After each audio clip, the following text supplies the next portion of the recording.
Howdy, howdy. No, it's okay, I'll mute. Wait, I was muted. Hello. Hello. Hey. I'm de-videoed. Hey, what's going on here? Hold on. There we go. There we go. There we go. Hey, what's up? Thank you so much for being here. Yeah, I secretly miss my school days, so I'm trying to vicariously live them back by talking to students. How you doing? We're doing good. Nice. Okay. Can you introduce to everyone your university and like what all the context is here? Okay, so we are a student org we go to Northern Kentucky University, which is in Kentucky. I don't know if you know where Cincinnati is, but we're in the greater Cincinnati area, like really close to Ohio. So we're a branch of DSA for colleges and high schools. Hold on, somebody is losing it into their mic. Do you mind, whoever that is, muting? Yeah. So like I said, we're a student org at NKU, Northern Kentucky University. So we're just basically a leftist coalition on campus, but operating under the DSA moniker, just out of ease. We aren't that old either. We're about a month old that we've been on campus, but we've had a really good response so far. We have about like 30 members, so it's been pretty nice. That's pretty good turnout for a student org. That's okay. I'm only 26. You know, it's we're all fresh Zoomers here. Nothing wrong with that. Yeah. So let's get. Oh, just to inform, I said beforehand over email, but I'm streaming on my end. So it's how many people are in the Zoom call?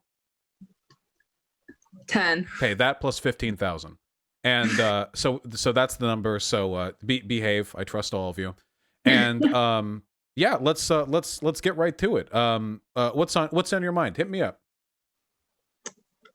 Okay, so I don't know if you're familiar with Turning Point USA. I don't know if that was a thing when you were in college, but they have, I guess, pamphlets for their students, like quick rebuttals for leftist talking points. So we're interested in kind of making our own. So we've asked our members to collect questions that they have for you for rebuttals for right-wing talking points that they might struggle with rebutting. So we're just going to start with Andrew. If you want to talk about your point, we'll just go into that first.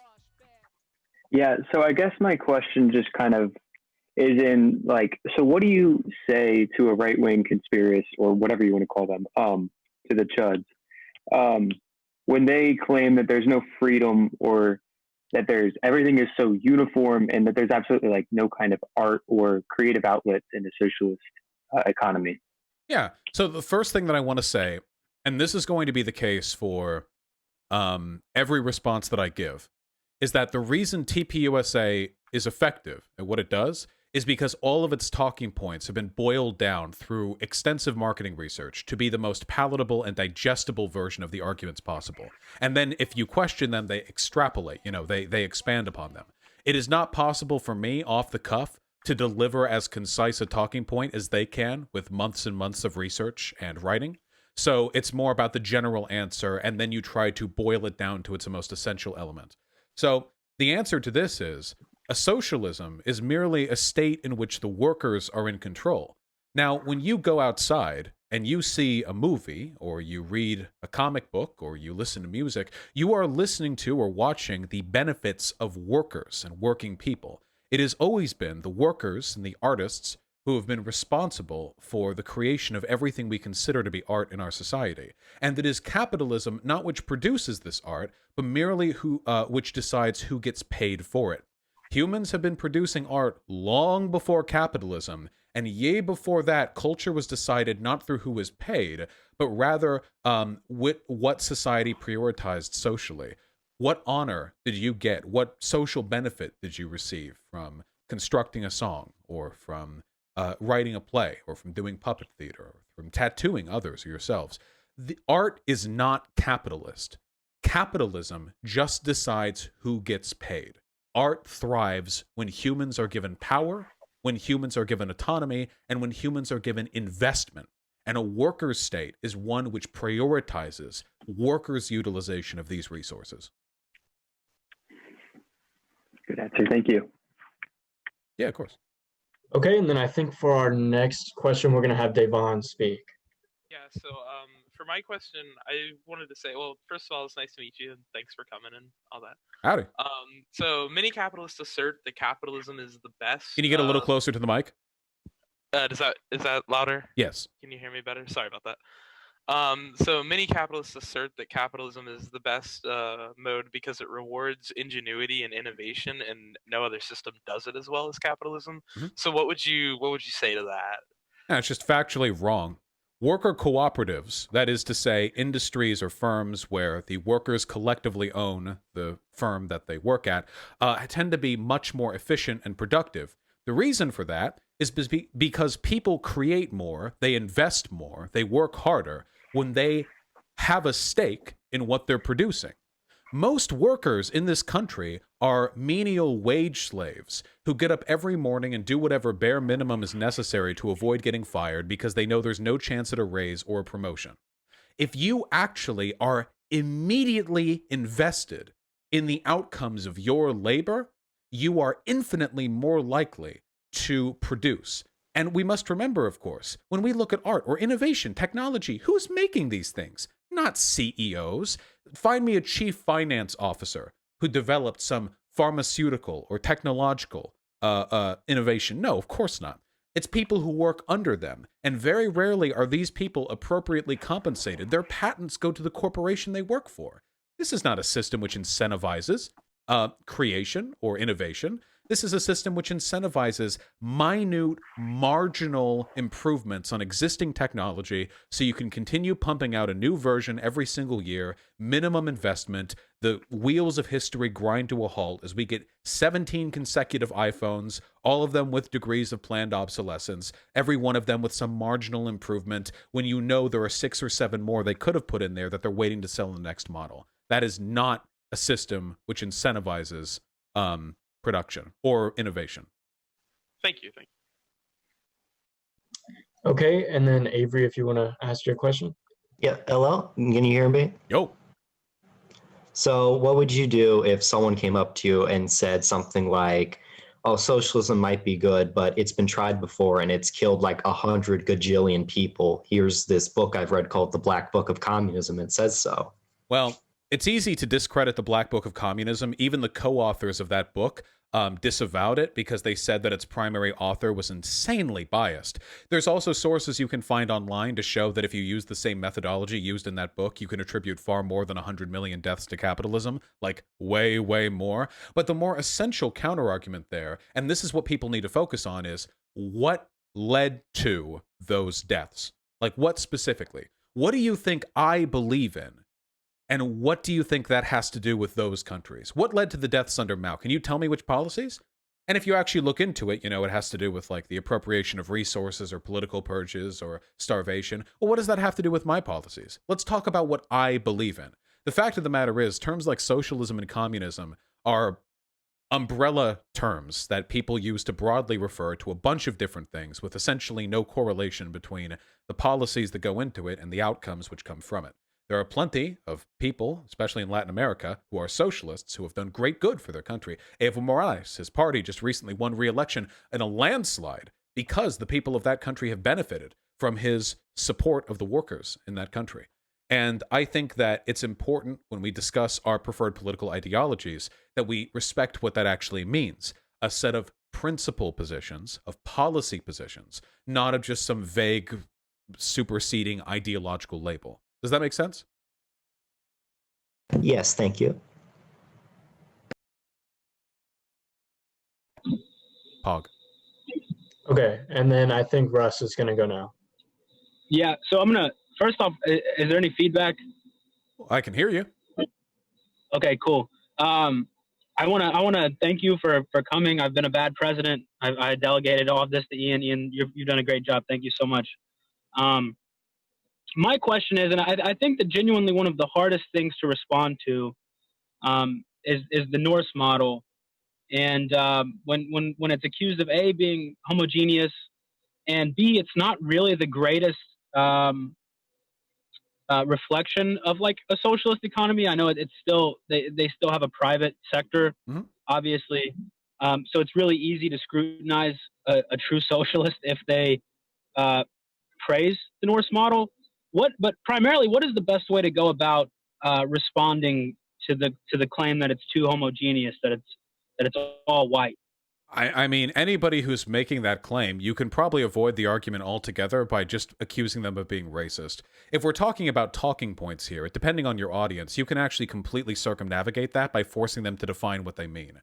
Now, somebody from TPUSA who's operating on a campus is probably not going to be overtly, directly racist.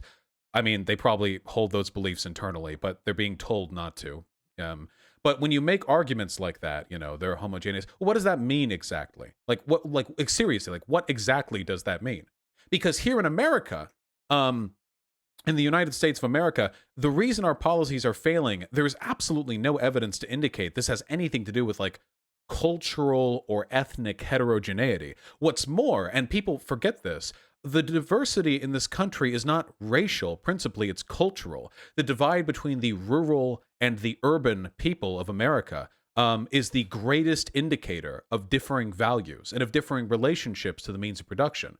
And the way in which these economies are organized, from Midtown America to Seattle, the differences here are substantial. So when you start saying stuff like America is too heterogeneous for these things to work, you really have to boil down on what that means. And depending on which way they answer, there are a million potential responses. But I would ask, find data. Can you indicate any sort of data, any policy whatsoever, where you can show that there was a problem that was caused by diversity?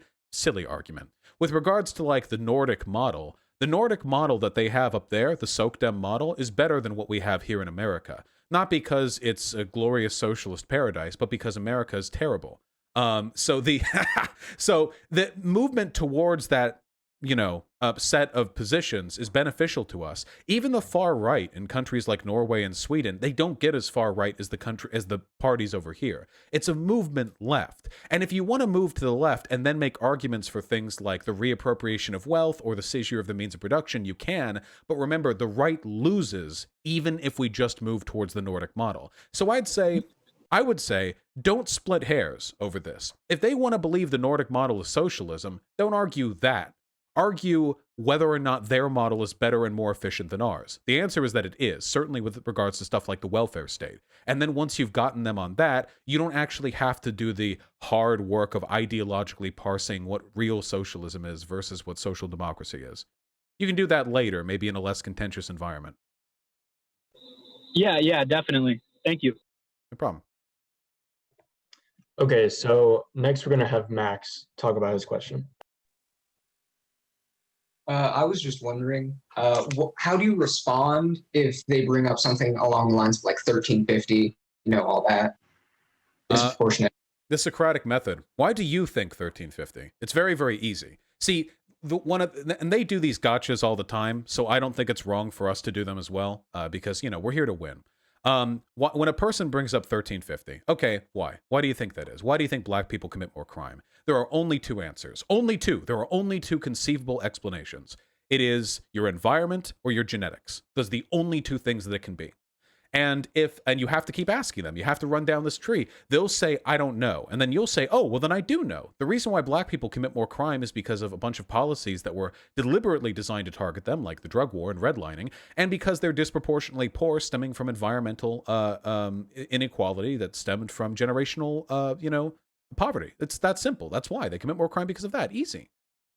And if they challenge that, well, hold on, America's not racist, then you have to ask, oh, so do you think there's something wrong with black people then?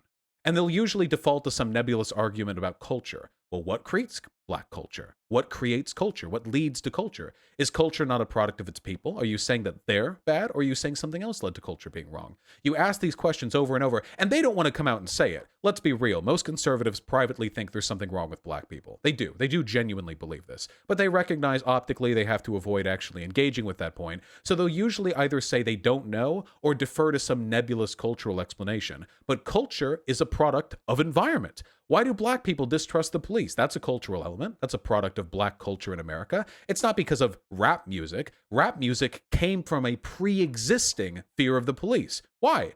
Because police mistreat black people. That's environmental. That's not genetic. That's not an expression of their personal biological deference from the police. And if you run down this road farther and farther, the only solution to 1350 is to mend the environmental inequality black people experience in this country. The only alternative is them starting to propose white nationalist policy positions, like making this a whites-only country or enforcing cultural homogeneity. And those are points that they will usually not be willing to publicly support. You know what I'm saying? But if they do, there are arguments for that too, by the way. You can go forever. I mean, there really is no limit to the route you can take down these trees. For example, if you're talking about the hereditarian arguments, well, are black people genetically inferior? There's a lot of data on that, and there are a lot of people out there who have made careers trying to suggest there's a lot more ambiguity in the academic sphere than there actually is. Turns out there's really not a strong academic claim for supporting a hereditarian explanation, but there is an extremely strong claim supporting the idea that there are things we can do to improve our environment to make the 1350 thing, to make that go away, or at least to alleviate it significantly. And if you think this is an issue, but you don't back a solution, why are you bringing it up other than to dog whistle about black people? I'm done. That was my spiel. Okay, we're gonna have Braden go now. Hi. Yo. I'm Braden. Thanks for coming here. No problem. I'm Vosh, by the way. Yeah. I've watched a lot of your content. You've brought a lot of my friends over from the right, so I'm pretty grateful from that. I appreciate that. I mean, we're both fans. I've actually seen every one of my videos. All right. Yeah. So my question was, like, when arguing or debating with like right-wing individuals, how do you deal with, like, if they start making like bad faith arguments and like logical fallacies? Like, how do you address that? Give me an example of one. It's very variable. I probably should have thought of an example ahead of time. That's fine. Like when they Gish Gallop, or like when they do the Mott and Bailey. That's a very common one. Sure. Yeah. The Mott and Bailey. Basically, the solution to all of these is confidence, which is unfortunate because confidence isn't like a thing you can learn by reading it from a book. But the essential solution there is to recognize when it's happening and then be able to immediately respond to it. With regards to the Mott and Bailey is when you will make an ostentatious claim, and then when people challenge you, you go back up and defend a different claim. So here's an example. The Mott and Bailey is this. The Mott here, the initial claim, is I don't think black and white people can live together. There are too many cultural differences. Cultural heterogeneity has led to the downfall of Western civilization. And then you challenge that, and they back up and go, whoa, are you denying the fact that black people commit more crime? And to some people, these are the same arguments. Black people commit more crime, oh, therefore diversity fails, These are not the same arguments at all. These aren't even close to the same arguments. There are parts in the world where it's Christians or white people who commit a disproportionate amount of crime. It really just depends on who's kept in the ghettos and who's given the support. The trick is just being confident. Every time. You have to point this out when they do it. And you have to point it out not in some attempt to like weaselly redirect the conversation. You don't want the people who are watching to feel like you're avoiding responding to the argument by calling out the fallacy. What you want to do is make sure everyone's clear which argument is being focused on. The same goes with the Gish Gallop. People will say 18 points, then, so on. You just have to interrupt them. Say like, whoa, hold on. 1 point at a time. I don't want you to run on like 10 points and we focus on one at a time. And you just have to say that clear as day. And that takes confidence, especially because the more assertive you are in a debate, the worse you can look if you end up being wrong. Meekness is for many people a sort of contingency plan, because the less investment you show in your positions, the less you look like a fool if you're eventually blown out. But you guys are correct. You're left-leaning. So you don't need to worry about that as long as you have your points down.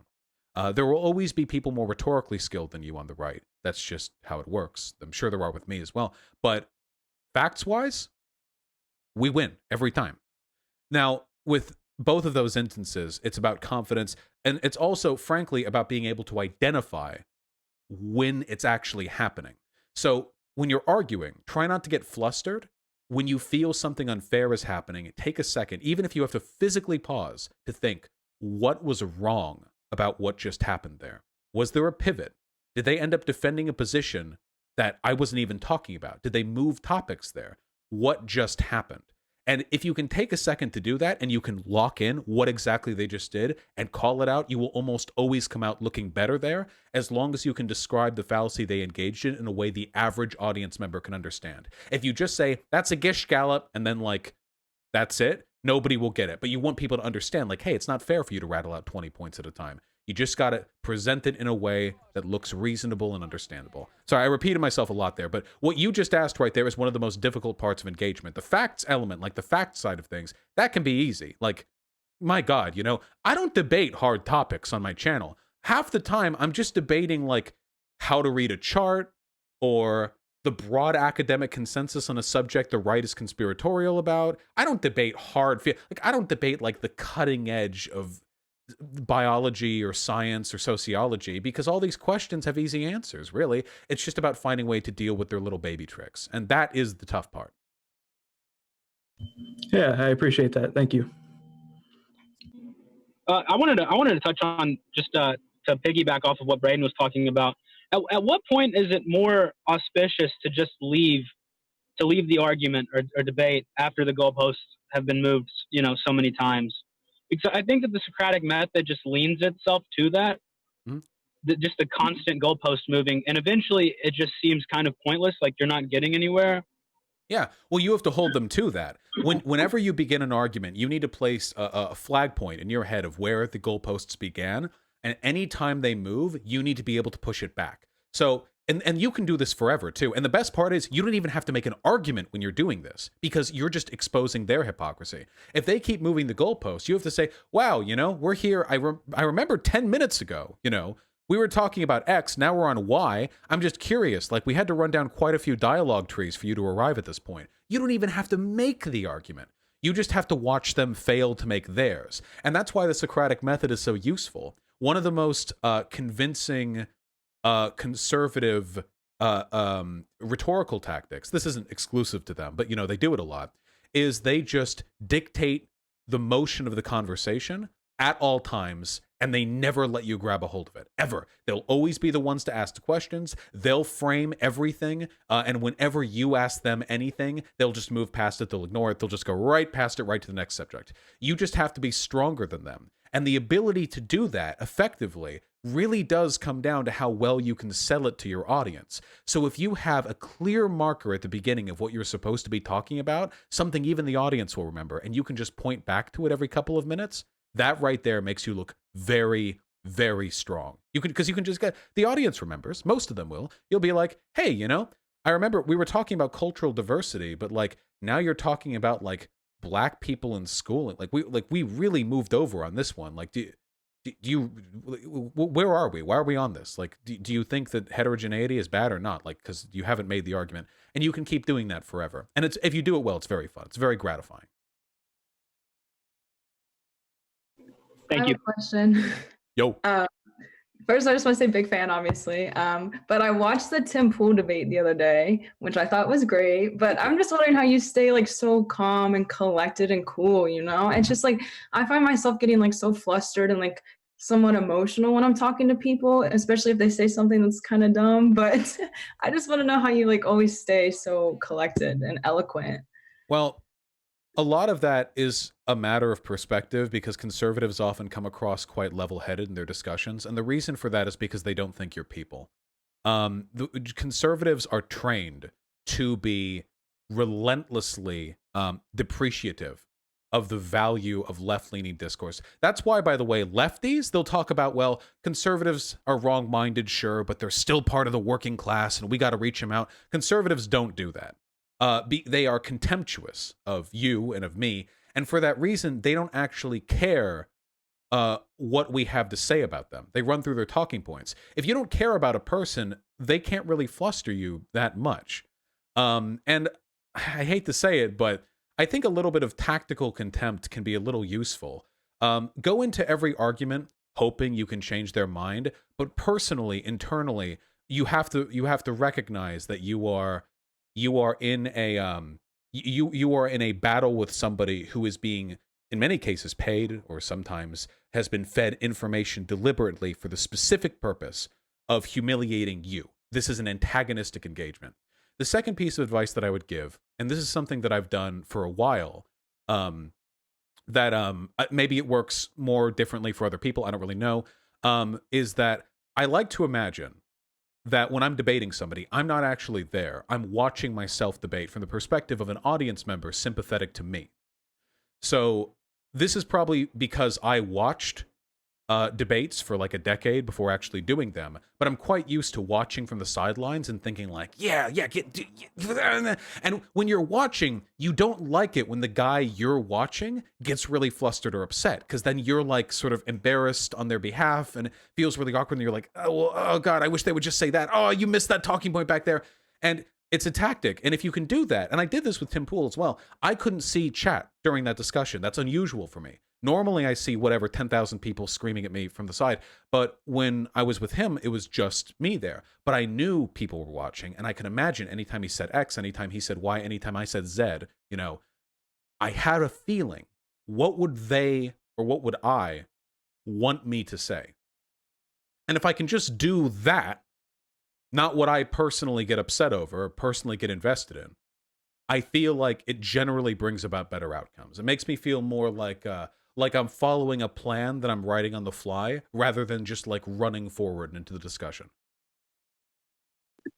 Thank you. I appreciate that. It was good advice. You like just didn't miss a beat. I thought it was very impressive. Yeah. And then I also wanted to ask, like, we live in a super red area, and sometimes it can be like super draining just to like constantly be arguing with people, or like, you know, it kind of hurts your mental health to a point.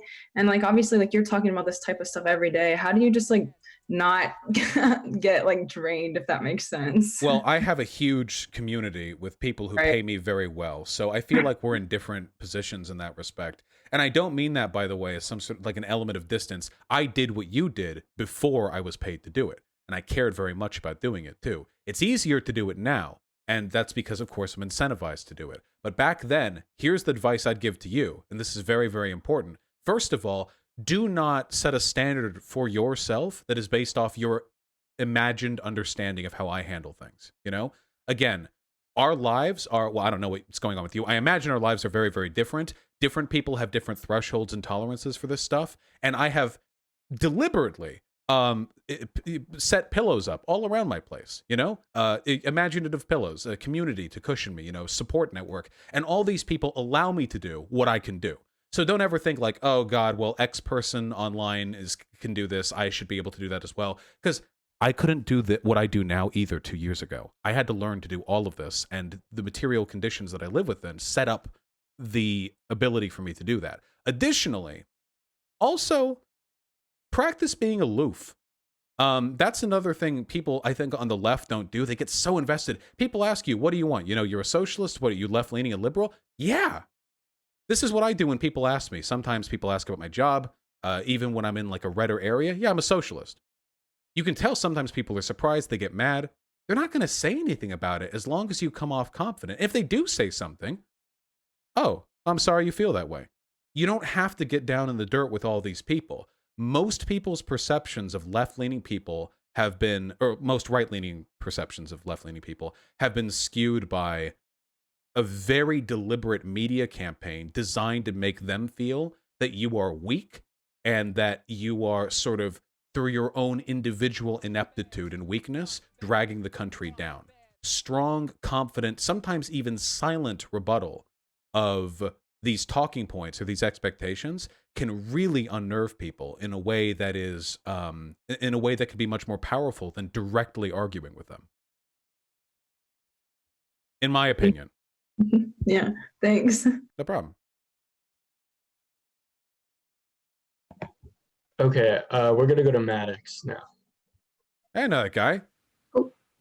Hey, so I'm sorry if this starts out as kind of a nebulous question. One of the things I hear most often just thrown out as a plain statement is, well, Trump is a really good businessman. Mm-hmm. And like, I know in my head that's not like, what specifically can I say against that? Oh, it's factually incorrect. He was lent. I think if you actually take a look at all the assets he was given by his father, I think it totaled up to like $500 million. He said small loan of $1 million, and that was funny enough on its own. But then there's also the assets that he inherited, and all of his major properties right now are just bleeding money. They are just bleeding money. If you take a look at like Mar-a-Lago or the Trump Hotel or whatever, he is absolutely hemorrhaging money. Well, now, what the common talking point is this, you know, the people will say, oh, Trump's gone through so many bankruptcies, he's a bad businessman. And then the conservative goes, you've activated my trap card. Actually, tactical bankruptcies are a component of being a good businessman. So that's like the trap that people tend to fall into. Like that's the only metric for business success or failure. Bankruptcies can be good or bad in a business sense. Sometimes you have to cut your losses. It can be seedy, of course, but it's not inherently indicative of being a bad businessman. If you take, I encourage you, I don't remember every point off the top of my head, but if you take just 3 or 4 minutes to look at the account of his finances that were dredged up from the New York Times following the leak of his taxes, the information on the money that he's losing from all of his properties, his horrendous real estate deals, the fact that he would buy these he would buy these businesses and they would lose more and more money due to poor management. The fact that the only reason he didn't have to go bankrupt earlier is because he got money kicked back from a financial program that Obama enacted back during his presidency. If you go over all this, you can find talking points that just end those discussions in like 3 minutes. I wish I remembered them off the top of my head. I got a bad memory, but they're really, really good. He's a terrible, terrible businessman. In all likelihood, one of the reasons why he's so insistent about staying in the presidency is because he knows that he'll be facing financial destitution if he no longer has the ability to divert taxpayer money towards Mar-a-Lago or shout out Regeneron or whatever other crap he has, you know, investments in, that sort of thing. All right, thank you. Okay, we're gonna go back to Max. He has another question he's gonna ask.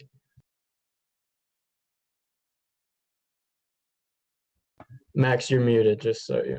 Max! Okay, thank you. Another thing that right wingers like to bring up is that the wage gap is non-existent, and I was just wondering like how to like you mean between men and women? Yes, yeah, my bad. Well, I think if you account for so there is objectively a wage gap. I think it's like 18%, and that wage gap is a product of a number of factors. If you account for things like men and women tend to go into different careers, and men and women tend to have like different priors going into them, that kind of thing, I think the gap goes down to about 6%. So there is objectively about a 6% wage gap with all other factors accounted for. If you make $50,000 a year, then a wage gap is then that wage gap means that if you're a woman, you would be making like $3,000 less every year than a man. That is an insane amount of money for your average middle-class American. That is an unbelievable amount. And that right there is an objective wage gap, even if you take everything else into account. But if you want to go to the broader wage gap, why do women work in fields which reward them less money? A lot of this comes down to the fact that women are expected to be the ones who, child rear, take care of the house. A lot of it comes down to the fact that women are socially incentivized into fields which reward interpersonal skills.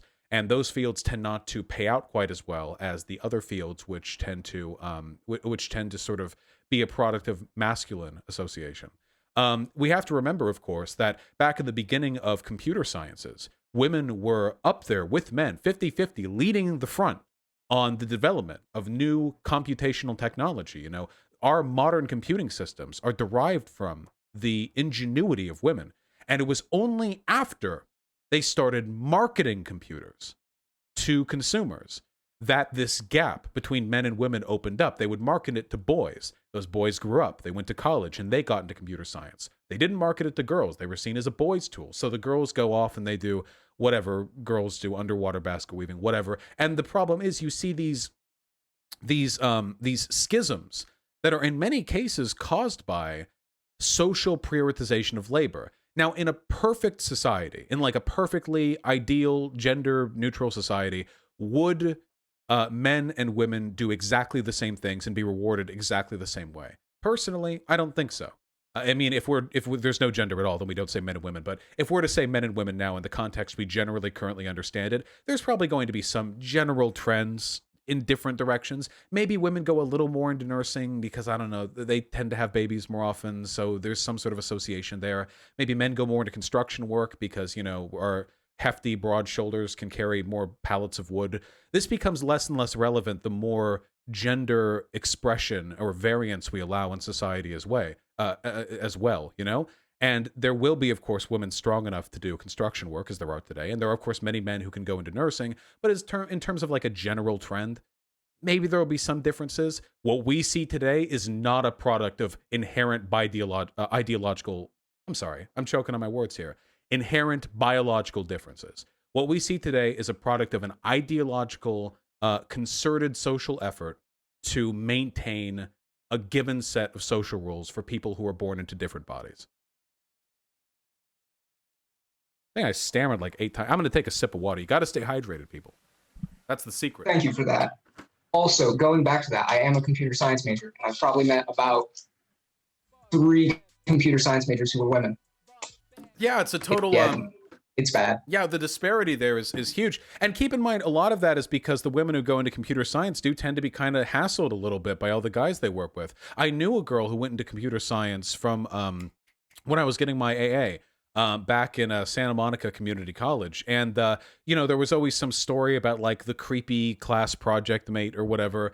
And a lot of that is, you know, the guys who get into computer science, they don't tend to see as many women in their day-to-day social interactions. And that just leads to bad outcomes, you know? It's not about you, by the way. It's a broad statistical observation, not an individual condemnation, yeah. No offense to whoever's been in my classes, but I know who you're talking. Yeah. Okay. I have a few questions that are from some of our members that couldn't make it today. But before we get into that, I just kind of want to talk to your chat right now. So I'd probably get in trouble if I don't plug this, but you guys should really look at your local DSA branch. If you don't have one, you should start one. We started ours, but we have a chapter from Cincinnati. So it's really close to us, but we were the first YDSA branch on our campus. I definitely recommend organizing with your fellow students. If you're at college or even in high school, they have YDSA for high school as well. So I really think you guys should get out there and get organized. Like the fight definitely does not stop November 3rd. So I really implore you guys, if you live in the US, to join DSA, get organized. They're trying to get 100,000 members. So I really think that if you guys can do that, it'd be awesome. Also, follow us on Twitter at NKYYDSA. We're trying to go viral on Twitter. So the first question that we had is, how do you get away from like the no true Scotsman thing with like Venezuela, where you're like, oh, that's not true socialism, or China, or like, that's not true socialism, that's not true communism. How do we kind of avoid falling into that trap of where they bring up countries where I guess they've had slight missteps or something, but there's still positive aspects, obviously, to these countries. I never defend these countries. There's been a misconception, I think, amongst the left in the West that we're going to build local solidarity through like an international proletarian movement. Unfortunately, in America, nobody in America gives a fuck about people outside of America. I'm really, really sorry. Frankly, even socialists barely do. It's pretty rare for even so. That's why Michael Brooks was so exceptional in many ways, because he was so international with his approach. The idea that you're going to be able to win people over by like really selling them on like the glorious history of Cuba or whatever, it's just generally not the case. The best thing that you can do usually is just put your hands up and say like, I want to take this policy by policy. Here's a policy I want. Here's a policy I care about. You don't have to shit talk these countries or anything. I mean, there are defensible elements of these countries. Maybe not modern day China. I'm not gonna get into that or nothing. But the point is, like, these countries only serve as an optical trap for you. So avoid them as much as possible. And you can also play to patriotism when you're doing this as well. You know, it's pretty easy to do that. When they say like, oh, well, you know, we don't have the money to do that, you can say, listen, this is the goddamn United States of America. We used to pride ourselves in innovation. We invested back at the time an unfathomable portion of our federal tax revenue on expanding this country, expanding the railways, the electricity, the roads, on building this up from the ground up. Our infrastructure, what do we do today? Our infrastructure is crumbling, our roads are crumbling, our cities are dying, our healthcare is inefficient, and where does all this money go? Well, hey, it's not going to the people, I'll tell you that much. The wealthier are getting wealthier and wealthier and wealthier and wealthier every single year. Now, the level of income inequality in our country is equivalent to that of the days of the pharaohs of Egypt. They are literal, at least economically, gods amongst men. They have power incomparable to that of you, and this is supposed to be a democracy, and you want to excuse all of this. You're fine. You're totally okay with this. I thought America was about more than that. And you can, I mean, you can play whatever cynical patriotic vibe you want there, but don't fall into the optical traps, because even if you're 100% right, nobody, like no average person, no normie, is ever going to hear a defense of Cuba or Castro and come away thinking, oh yeah, that was pretty awesome. It requires too much involvement, too much research. If you're going to get people on that stuff, it has to be after they're moved left. And I think that happens for a lot of people. People move over to being Soc Dems, and then a year later you see them with the Che Guevara shirts, and you're like, oh, nice. Because after they're amicable to these ideas, then they open up to what's considered the more radical element, but you have to open them up first, not hit them with the radical stuff right off the bat. Thank you. I just want to tell everybody in the Zoom chat, if you have a question, just put it in the chat, and we'll call on you next, because otherwise it's going to seem like I'm dominating the conversation for a little bit just while we go through this list. So another question we have is the misconception that like the left is anti-free speech, where people often will point to like hate speech laws in Canada and Europe. How do you kind of get away from like, obviously like Noam Chomsky is a big figure on the left. He's very free speech, even if you don't agree with it. How do you point to more of that side of leftists? I think that, so nobody comes off good being anti-free speech. Leftists are not generally anti-free speech. I don't believe in hate speech laws, personally. And by the way, again, you don't have to answer for the crimes of other lefties. They're arguing with you. If you say, I don't believe in X, and they're like, oh, well, other people do, then you say, fuck you. What am I, them? No, you're arguing with me. Go debate them if you want to debate that point. There are arguments you can make for stuff like hate speech laws. For example, freedom of speech isn't just something, you know, that is done when the government doesn't arrest you. What about implicit or chilling effects in your free speech? Say, for example, a black man going to a sundown town somewhere in the South. They still exist today. There are towns in America today where if you are black, you do not go there at all. Their freedom of speech and their freedom of movement, their freedom of organization, all of these things are implicitly threatened by the existence of communities of hate.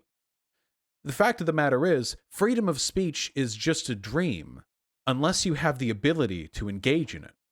Take, for example, Twitter. Twitter's got a lot of people on it. Twitter also has a TOS policy that leads sometimes to prominent conservatives getting banned. Why?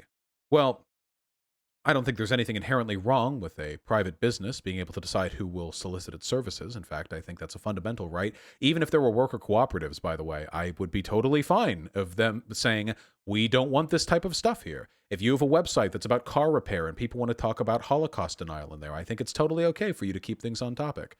When it comes to freedom of speech, though, who is more free? A person in America who can tweet and use Twitter, as long as they don't engage in Holocaust denial or harass or dox people. That's most of us today.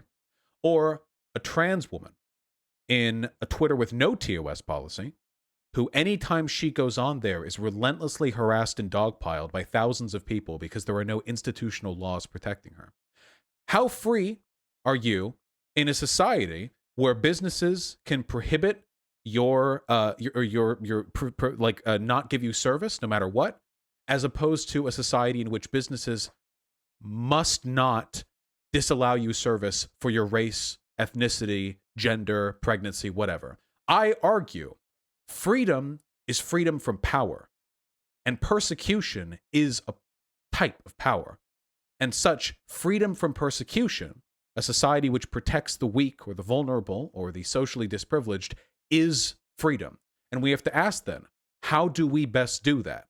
What is the best way to achieve that? Are hate speech laws the best way to achieve that? I don't necessarily think so. I don't know if that's the best way to do it, but we have to be cognizant of the argument. Because if you genuinely believe that everyone gets equal free speech just because nobody's getting arrested for what they say, you are delusional. You are absolutely delusional. And the history of this country speaks to that. Sorry, that one went a bit long, but it's a complicated subject.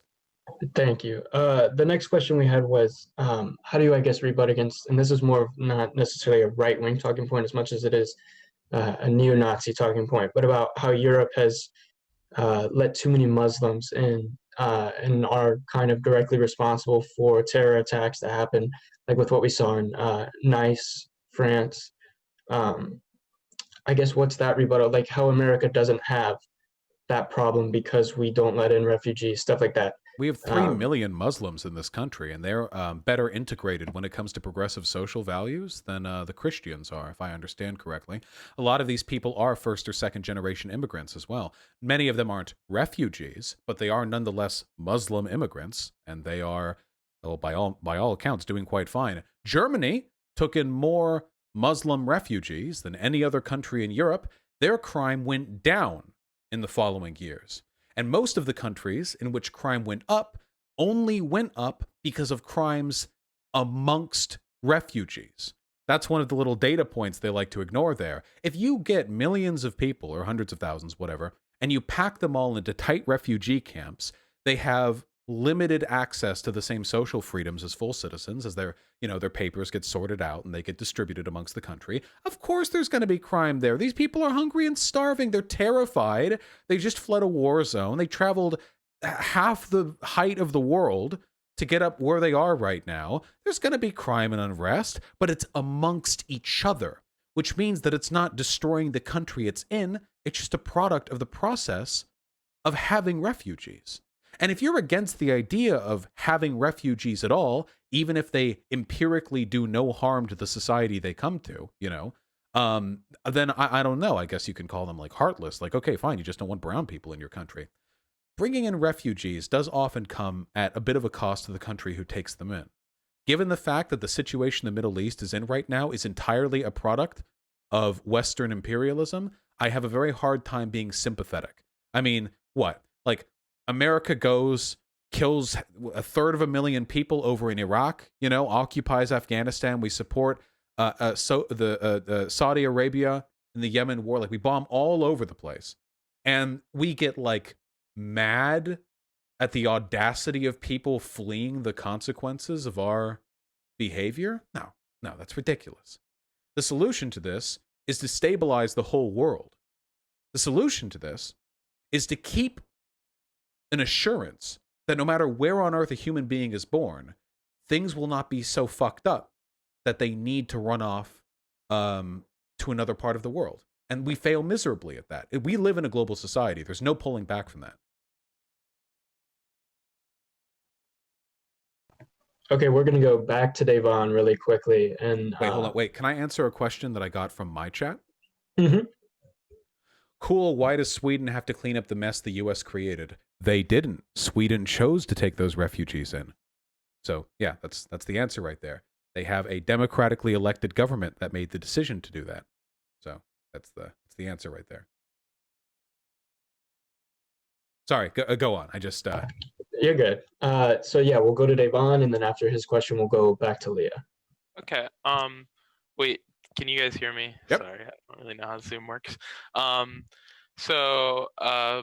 There have been a lot of protests and stuff this summer since the George Floyd stuff, and at one of the more recent protests, it was the day that Daniel Cameron made his just awful decision about Breonna Taylor. Mm-hmm.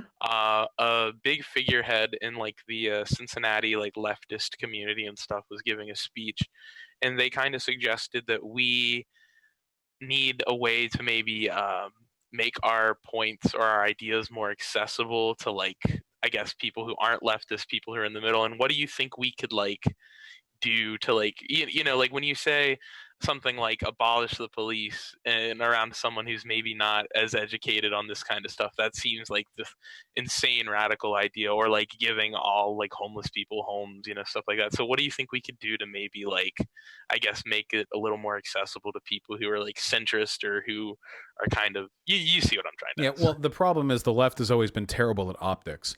The statements that we make have two purposes. It's not a type of doublethink. This is just how protests work. They have a semantic and a pragmatic function.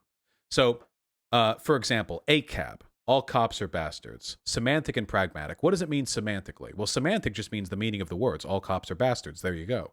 If you want to be really specific about it, it means all cops are born to mothers without fathers. So that's probably not the accurate use of the word. We mean all cops are bad. But practically speaking, do most lefties actually think, I know a bunch of lefties in my chat are going to say yes, but we've talked about this, so behave, people. Do we actually think all all cops individually are bad people? I think that's ridiculous. There are cops who are good people. The problem is the system is bad, and the system makes bad cops out of good people. It doesn't matter how morally pure an individual you are. If you were sent over to Nam back in the 60s, you're going to do bad things. That's just how it works. We're ultimately beholden to the powers and the systems that we are placed within. And if you're a cop, I mean, that's it. And you can also make an argument that a lot of cops are just bad, like individually. A lot of them vote for Trump. There's a lot of good evidence out there for the idea that cops just tend to not be great people. But with regards to this optical question, like how do you deal with this?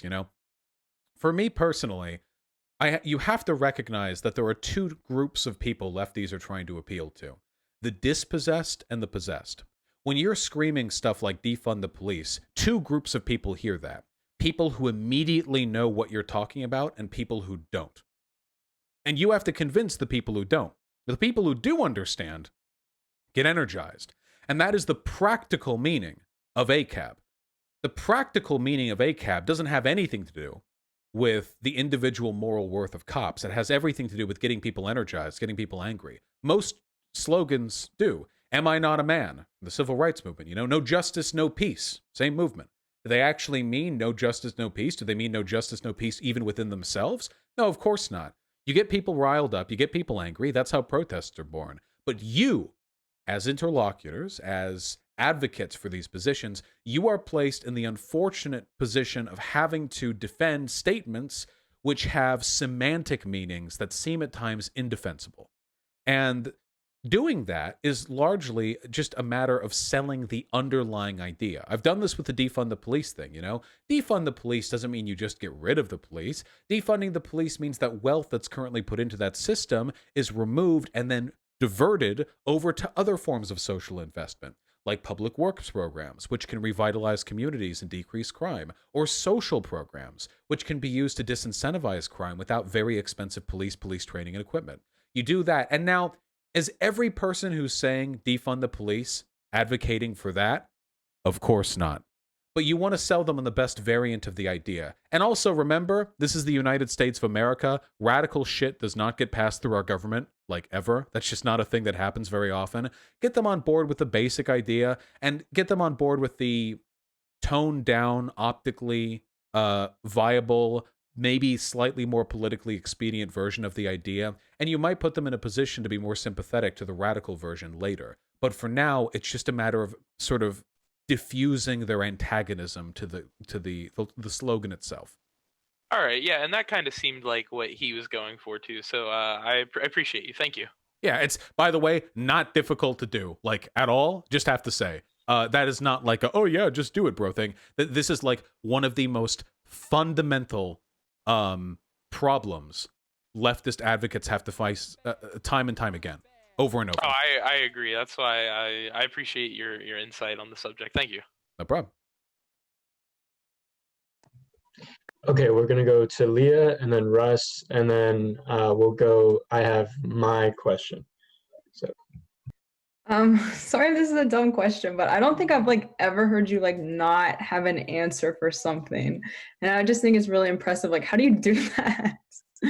Like any topic in particular, you thought like, oh, I didn't think he'd have an answer for that, or what? No, I just mean like you're so like knowledgeable about like literally everything, and I'm just like, how does he do that? Like, what can I do to get to Vosh levels of Vosh? So first of all, a lot of it really is just rhetoric. You have to understand. Like I don't know everything about everything. A lot of it is the ability to convey a small amount of information in a convincing way. Because frankly, I don't have much of a mind for research. I have ADHD. I don't medicate. I get bored very, very quickly, and I get agitated when I read it for long enough. Sometimes it's very satisfying compiling all of this, and that's why I like my little research document, because I get to slot it all together, and it's all satisfying seeing all these indisputable arguments being laid out. But when it comes to the moment-to-moment responses, the thing that I find has helped me the most is my sociology degree. The most foundational element of sociological research is called the sociological imagination. What's your major, by the way? So I'm doing social work, but I've taken a few sociology classes, which I loved. Like, Okay, yeah, then we're a thin wall apart. We're a window apart. Right. The sociological imagination is essentially teaching a person to never accept something as is. You never, ever, ever want to look at a problem or a state of the world and just think, oh yeah, of course.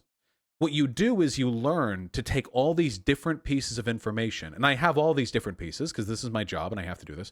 And like, say, for example, about wealth inequality, or generational income inequality, or private prisons, or drug use, or police biases in X or Y. And you have all these different pieces of information.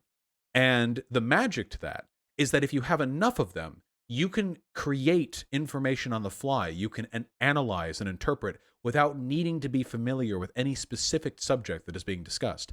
I can, on any issue regarding, say, for example, race and income inequality in this country, which is a hot topic and probably will be for a long time, synthesize insightful and topical information purely from my ability to tie old pieces of information to stuff people are today taking for granted, or just going like, oh yeah, of course it's that way.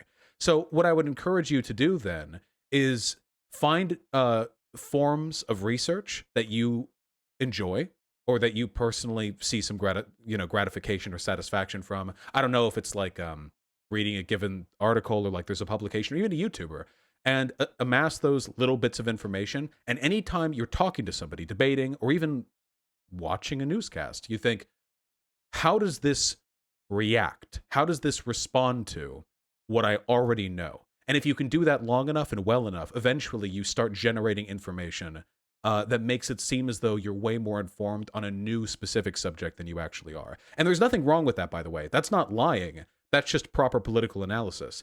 In fact, most of the political stuff that we deal with day in and day out is just a reflection of the same damn scandal that's been going on for 100 years. Anti-feminist rhetoric back during the suffragette days is identical to modern anti-feminist rhetoric. The arguments against the civil rights movement are identical to the arguments against BLM. Once you get a handle on these trends, all this information locks in. And frankly, yeah, this pattern recognition is more useful than any familiarity with a modern event. This is why I'm often rather critical of lefties who just got into politics in 2016, because it feels like and I'm calling a lot of people in my community out with this, there are a lot of people who get very invested in this information like it's new, but to frame it as though it's new or unique is to do disservice to the precedent, which, if understood, is very helpful in understanding what is happening today more sincerely than you ever could just by understanding what is happening today. If that makes sense. Yeah, that makes sense. Yeah, I appreciate that. Thank you. Yep. Is it me? Oh man. So first off, I want to thank your chat for being so responsive to our shameless plug with our Twitter. Our Instagram is the same if you guys want to follow us there. My question, Vosh, is more of an organizational one. I'm pretty sure that almost all of our central committee is here, barring one person. So that. Whoop. Hello. You're muted. Unmute yourself. Yep, there you go. Oh, did you hear anything that I said? You said barring one person. Okay, cool. Yeah. So that's me, Leah, Andrew, etc. Braden. Ian. And Ian, obviously. Ian and I are president and vice president. And one thing that I would say that I think we've done fairly well from the get-go is reaching out from an organizational standpoint and recruiting, but it's been fairly difficult to convince people who are in the, I would say, the moderate, your centrist lib Dems. Mm-hmm. How do you kind of dissociate like the Red Scare, like the feelings that surround that from the term socialist? Because I think that is the biggest fallback. Well, calling your inner circle a central committee is probably a bad way of distancing people from the fear with regards to the Red Scare.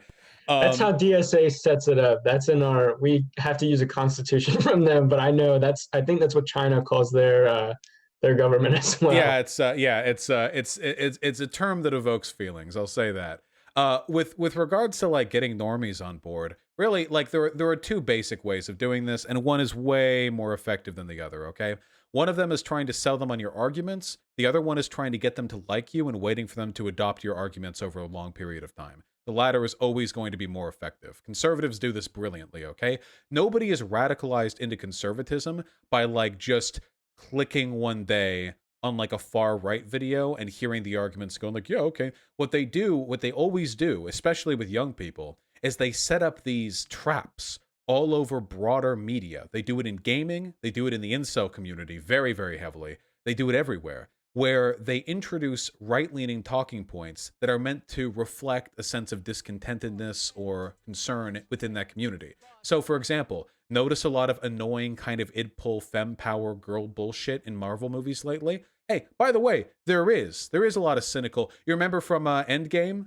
The Endgame Marvel movie, where all the girls lined up or whatever. Now, mind you, nothing wrong with all the girls being in a shot together, but like the way it got presented, everyone saw that. They kind of thought like, oh yeah, I know that was there for the lineup. There's nothing wrong with that inherently, but some people might think that's kind of weird, and those people can then go online, go on their forums, and they can read, oh yeah, dude, it's like woke bullshit. Like, yeah, like I'm not saying there's anything wrong with women in movies. It's just like, why do they have to like force it in our faces? And that's 2 years down the line, that person might end up being a neo-Nazi.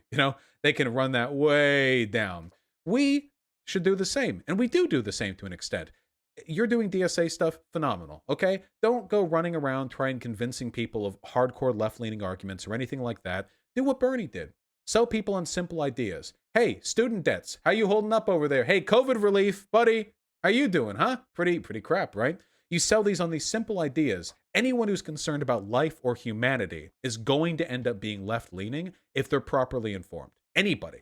If you don't care about life and humanity, I mean, sure, maybe it's a harder sell, but I think most people, generally speaking, think they're good people. So it's about giving them those talking points. With the whole DSA stuff, they're like, hey, so socialism? Like, really socialism? And you can say like, yeah, like, Bernie Sanders, like he was really hard on these talking points about X and Y. That may feel dishonest. I know you're more radical than Bernie Sanders' policy positions are. I'm aware of that. I know all of you are, I imagine. And I certainly am too. But you're not lying by omission as long as you're also open about the underlying beliefs that you hold. And I've had to do this quite a bit too. And you'll notice, those of you who saw the Tim Pool debate did that there too. How much did I actually talk about seizure of the means of production? I think it came up once. Most of what I talked about there were simple strategies involving public works programs, public investment that we can do to make people's lives better. And at no point did I say, oh yeah, I'm a soak dem. I'm open about what I believe in always. I even joked about it a couple of times, revolution, But if you sell people on the easy bits, they'll move over on their own. Have fun with it, DSA event, don't do a little socialist work table, whatever. Do a little party thing, I used to be a student government leader. I was the president of the Sociology and Criminology Club for 2 years. We'd get a certain amount of money, we'd fundraise, and some of what we did was academic. We went to conferences to present research and listen to other people present research, and that was always fun. But sometimes, it was just about throwing a little party or going on a hike with people. And the little convos that happen during those social events, if you can get people to go to them, which, I mean, that's up to you guys. Make good flyers, you know? Those will bring more people over to the left than any amount of overt, agitprop, full-on lefty organization, you know? Oh yeah, absolutely. I think I'm trying to remember. There was a point that I wanted to touch on as far as like you not mentioning the seizure of the means of production. That's another really prominent talking point. I think that what's really odd is that the left is really fractured in America and I mean globally, and I think that that's a very important structural flaw that I see as needing a solution. But the right just completely ignores that and casts any leftist under that umbrella. How do you again? So how do you digress from that then? I missed the if you're asking me how to unite the left, I'm afraid I don't have a strong. No. Like avoid the direct association with other lefties. No. You mentioned that you were able to not discuss like far left talking points, like seizing the means of production, which even though most of us would agree with, like that is something that will be brought up in debate, like specifically with TPUSA. They're really fond of saying that we want to abolish private property, and while we may, how do we keep, how do we divert attention from that when small ideas? Healthcare is a good one. Decommodifying healthcare has led to objectively better results in a lot of other countries. You can do this with policy positions and data. That's not scary either, you know? Now, they have talking points against that. They'll say, oh, you're enslaving people by forcing them to do work, which is, of course, nonsense. You know, obviously. If that was true, then every government worker would be a slave, which is just stupid. But with regards to the decommodification thing, or with regards to the revolution thing, it's not about selling them on the whole damn idea. It's about selling them on the idea that if the people want it, it should be done, and the people should want it because X. This is how you get people on revolutionary sentiment as well, you know? Like, I was talking with Tim Pool, and he was like, so you're pro-political violence. And I said, well, I mean, if the people, America started with political violence. If the people are extensively dissatisfied with their representation in government, I feel like they have a right, a moral right, to rise up and to try to build a society which is actually reflective of their interests. You don't say socialism, you don't say communism, you just say that there's a right, a fundamental right to. And then you have to argue, what do people want? Well, I would never make the argument with other people, like with Tim Pool or whatever, I would never make the argument that Americans today want like a big revolution, you know? What I would make the argument for is that there are things in this country that are being done terribly. There are ways in which the interests of the working people are not being met, and that should the time come where they want to change that state of affairs, they have every right to through the democratic processes of this country. If those democratic processes fail, if they are stamped, if they are crushed in their efforts to make this country better, then what are we not but American peasants back during, 1776? It's about selling basic American values and then arguing that there's not so much of a difference between conservative posturing against government and left-leaning posturing in favor of better healthcare, et cetera, you know? And that's a difficult line to balance, too. But it is very important because we are never going to win if the best outreach we can do is like Maoist third worldist advocacy for the glory of like the Juche regime in North Korea and its resistance to Western imperialism.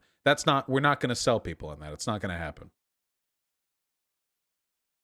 I think the cam of the person I was talking to directly cut out, but yeah, I think it's no.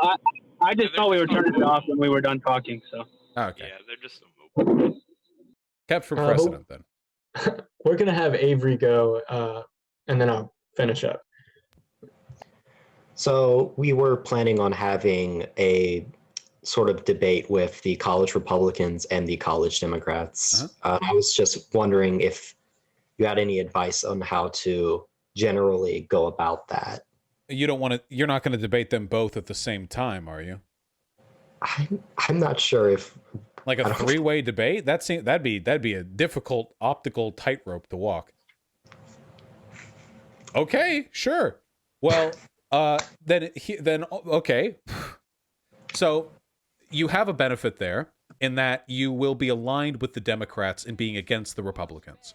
The advantage that you have is that the Democrats will be more inclined to attack the Republicans than you, unless they're like some insane, like K-hive, like anti-Bernie. I imagine most Democrats are going to be more against Republicans than they will against lefties. Now, the Democratic Party sometimes comes harder on us than they do on the Republicans, but average like students, I think, will be more sympathetic to you, which means that it's going to be close to a 2-on-1 most of the time.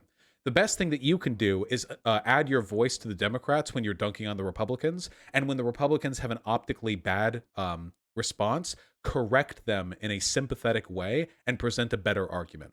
This is one of the things that Democrats get hammered for, their ineffectuousness, their handling of these cities, like Democrat-run cities, or their handling with the crime bill and all that crap, But as a lefty, you get all the benefit of being socially progressive with none of the negatives of being associated with the historical failures of the Democratic Party. So when they get dunked on, you can go and get like, yeah, Democrats have done a terrible job with these inner cities. It seems like these Democrat mayors just virtue signal and posture because they're progressive and they get the multiracial vote of these cities, but then they actually do nothing for the black or brown people that live there. And one of the problems with that is capitalism, because they get kickbacks from all the investments that the corporations who move into these companies do. There's no incentive for them to actually improve anything. The Democrats can't fix that. Leftists can.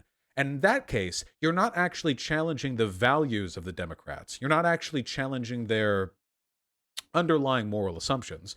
What you're doing is, from their perspective, assisting them, kind of, against the Republicans. From the Republicans' perspective, you're taking away one of their best arguments against the Democrats, but to the audience's perspective, you come across as being the more reasoned of the two left-leaning options there, if that makes any sense. Yes, it does. Thank you. But never, ever, ever just get lost in attacking the Democrats to the exclusion of the Republicans. The last thing that you want is to make the Republicans seem like they're anti-establishment in the same way that you are. That's the worst thing lefties can do. If you're like, yeah, the Biden establishment doesn't actually care about the working people, and the Republicans start saying, yeah, they don't, exactly, that's why we need a maverick like Trump, that you're losing that. You don't want to give them that, if that makes any sense. Yes, of course.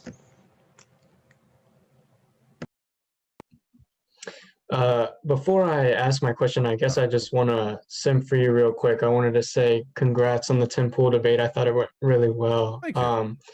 I almost fell into that anti-SJW pipeline in like 2015, 2016. So I just want to say, like, I really appreciate what you're doing, especially for young men on the internet. I know YouTube's algorithm really promotes stuff, like you said, that will kind of trickle down that alt-right thinking into your brain before you even know it. So I just want to say I think you're doing a lot of good stuff. I think one of the biggest failures of progressives and leftists online is a kind of aversion to individuals who have privilege in a way that really bothers me. So first of all, just from a matter of pragmatism, whether you like it or not, white cis men are the power base in this country. They're not 100% of it, but let's be real, okay? Let's not delude ourselves into believing the revolution is going to be led by, like a bunch of genderqueer, trans, whatever, like it's black people. It's not happening, Now, those are people who we should support and curtail our interests to, because they're human, and I'm human. But if we're actually trying to win, we have to recognize there are demographics that we need to be targeting more aggressively. Republicans get this. They get this really, really good. That's why Republicans, they don't waste their time trying to appeal to marginal communities. They know exactly who they're trying to go for. And it's why they're trying to restrict immigration as well. Because they know that if there are enough minorities in this country, that strategy stops working. It currently doesn't work without the Electoral College. They would have no chance without the Electoral College. Trump's chances of winning this election right now are on 538, I think, or 11-89 in favor of him versus Biden. If it was just a matter of popular vote, it's 2-98. About a fifth of what it currently is.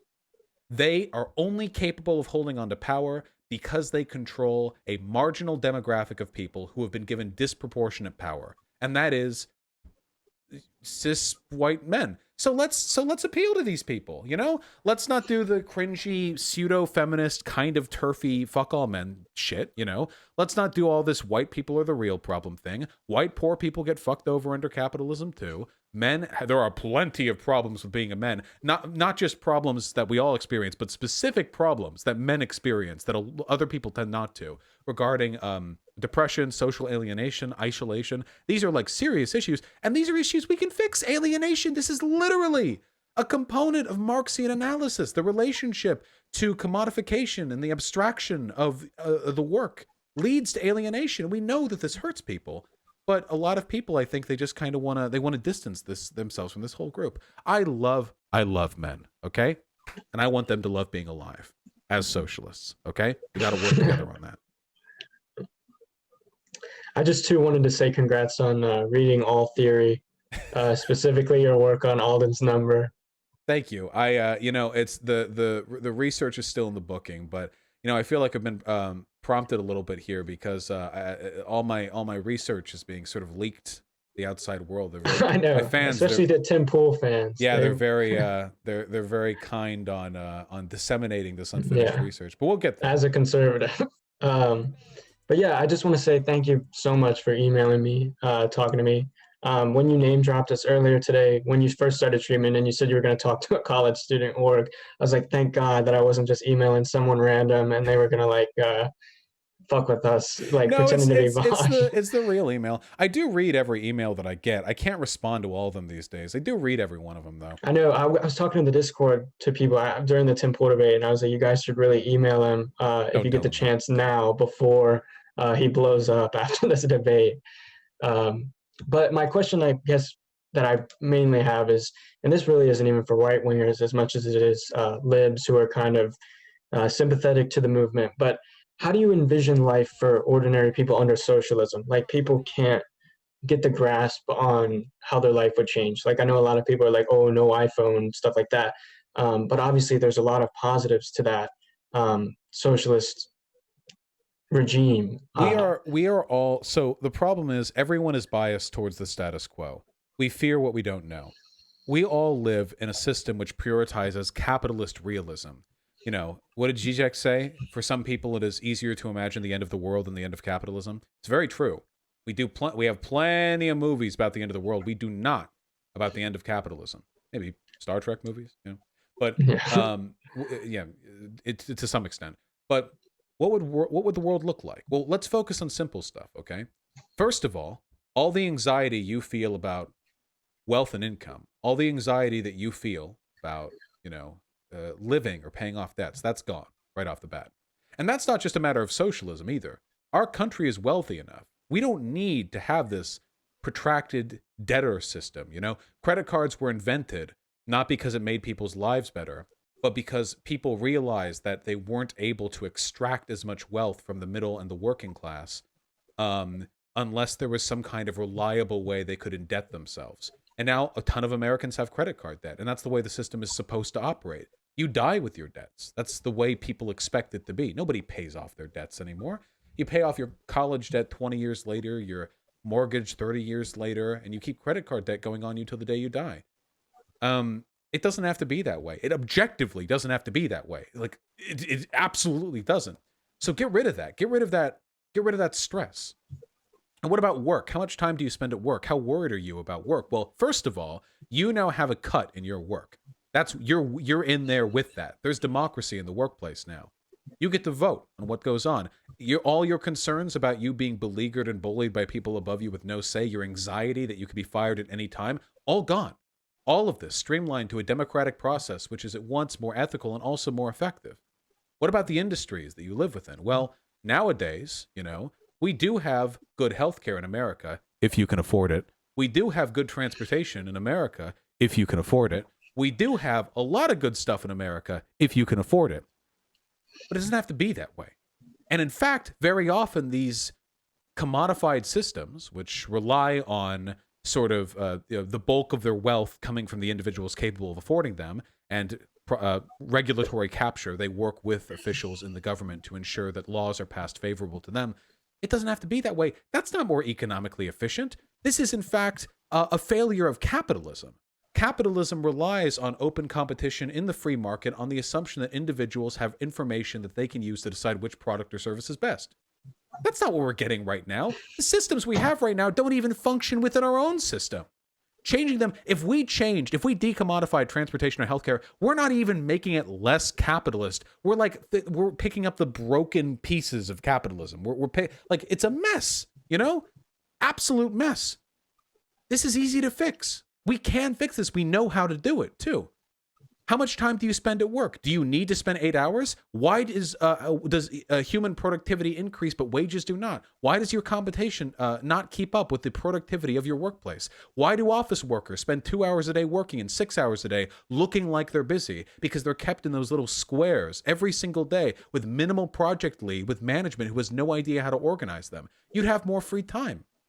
And because the systems you live within are democratic, you would have a greater incentive to socialize with the people you work with. No longer just a bunch of hopeless, dejected wage slaves who have nothing to do there except pass through the day, hoping to think as little as possible to reserve what meager energy they have left to enjoy weed or video games when they get back home. No, this is now a system, a thriving system that you benefit from, that you are a part of, that you have control over. People tend to think fondly of school. Everyone fantasizes about school when you get out of it, Why? Because back in school, the systems were structured in such a way as to allow many of the people who went there to develop relationships with the other people who go there. Why? Because life was more carefree. Because you didn't spend as much time at school as you do today with work. Because you don't have all of these responsibilities that are entirely a product of a debtor's system. Life can be that way. And for thousands of years, life was that way. Humans lived in villages. They were tight communities, friends with the people they lived with. They relied upon and trusted the people around them. Do you like small, vibrant local communities? Then you should like socialism, because the thing that destroyed it is massive corporate conglomerates that ate up all of small town America.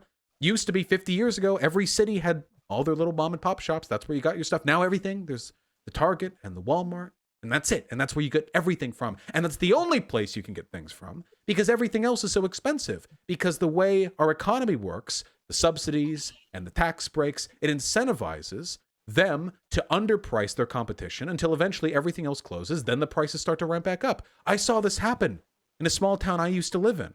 You had Safeway, multi-billion-dollar corporation. Everything there was real nice and cheap.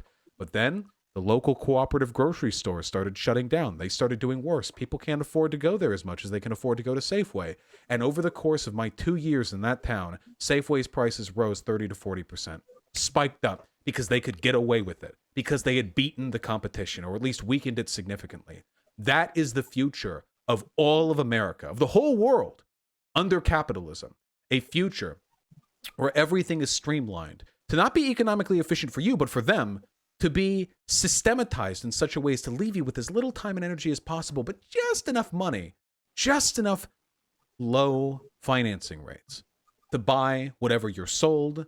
This is an inhumane future. We can make it better, not through crazy, fantastical, revolutionary action, but through simple changes that we know work. And if we ever feel something doesn't work that well, we can change it, we can modify it. That's how governments work. But we know this right now isn't working. So we have to move forward. We have to move somewhere. But we're stalling. And the government is stalling. And the people we elect, with a few exceptions, are stalling because they are beholden to the same corporate interests that benefit most from the stalling. Thank you. Okay. My stump speech. I'm gonna get called a lib, but I'm a huge fan. So I really want to thank you for just allowing us this opportunity, especially for our org starting out. This is gonna boost our clout on campus a ton. Before we go, is there anybody else who wants to simp for Vosh real quick or ask him any more questions? I can do one more. Then I got to run through donos and okay. Stuff. Mine is just a really, really simple one, and that is, Vosh, do you have a mixed media list anywhere that you leave open access to? Like one of my main goals. Where I get my news? No, like, do you keep a running list of the things that you have read, plan to read, things you've watched, plan to watch, etc.? like a reading list of sort? Not presently, no. It's actually something that I've been wanting to do because I have the ultimate research document, and that's supposed to be like a very boiled down sort of condensation of talking points. But in terms of where I get my information from, there are there's so many sources, and I forget to write them all down. The thing is, I want to reiterate this. You know, sometimes I will get information that I think is good and valuable from like the New York Times. Like a lot of people discredit this because the New York Times is lib, corporate. True, but writers are humans. Writers are often proletariat, and even from, you know, the mouth of beasts oft comes truth. It's all about being able to interpret information appropriately. And you can get information, you can get useful information from Breitbart if you know how to interpret it reasonably. Usually from Breitbart, it's how am I being bullshitted to here? You know, it's not always reliable information you should just spread to other people, but it is nonetheless possible. So I get it from all sorts of sources. I get it from, I still watch Sam Cedar, David Pakman, like Destiny. Every once in a while they cover a topic I think is interesting. And the benefit to watching them is I'm watching them give their research on those topics. Destiny, for his credit, also does this pretty well. Destiny is pretty data oriented. And while I disagree with him on a lot of stuff, the data that he provides to defend a given point, I often find, even if his analysis I sometimes disagree with, that can be very useful. As somebody who doesn't like just digging through articles, it's all about finding sources that are entertaining and engaging to go through and learning how to best parse that. So that is something I'll work on in the future. For example, I just recently finished the last Knowing Better video on YouTube. Knowing Better had a couple of older videos I disagreed with, most notably the one on Christopher Columbus, though he later disagreed with the contents of that video. But he does like these really, really informative video essays that are super data-oriented about given topics. And hell, John Oliver's segments on regulatory capture or slap lawsuits, these are like bombs. And yeah, he's a lib. I mean, sure, but the information provided there is easy to extrapolate and then interpret in a socialist way. I mean, that's useful to us. So yeah, I'll try to put up a list soon on the assumption that people recognize even liberal and conservative sources can provide good information. Yeah, thank you. I appreciate that. Like I said, that's one of the main things that I really want to do is to have like an educational arm of the org that affects those who aren't necessarily a part of it. That's inclusive of things that aren't also just literature and text based, because that's not the most optical or efficient necessarily. Yeah. Well, thank you so much, Bosch, for real. It was such a pleasure. We really appreciate it. It was wonderful to meet you. Congrats on the 250K subs too. Yeah, we hit 256 while I was talking to you guys, so that's it's going well. Thank you, seriously. I really do appreciate it. You're all so I'm assuming the people here are mostly freshmen and sophomores. I myself am a sophomore. I believe Russ is a standing senior. Gotcha. Leah's a sophomore. Brayden's a sophomore. Are you a sophomore, Max? Yeah. Maddox, are you a sophomore? No, I am a freshman. A freshman. Gotcha. Okay. Hey, Avery, Paul. are you a freshman? I am sophomore. Sophomore. Okay. Yeah. A lot of sophomores. Yeah, I just people I feel people tend to get like very immediately invested in this stuff when they're early on. I just want to say, I'm sorry, by the way, if this comes off patronizing. I know I'm only 26 years old. It's not my intention. I sincerely hope that those of you, especially the freshmen, enjoy your college experience.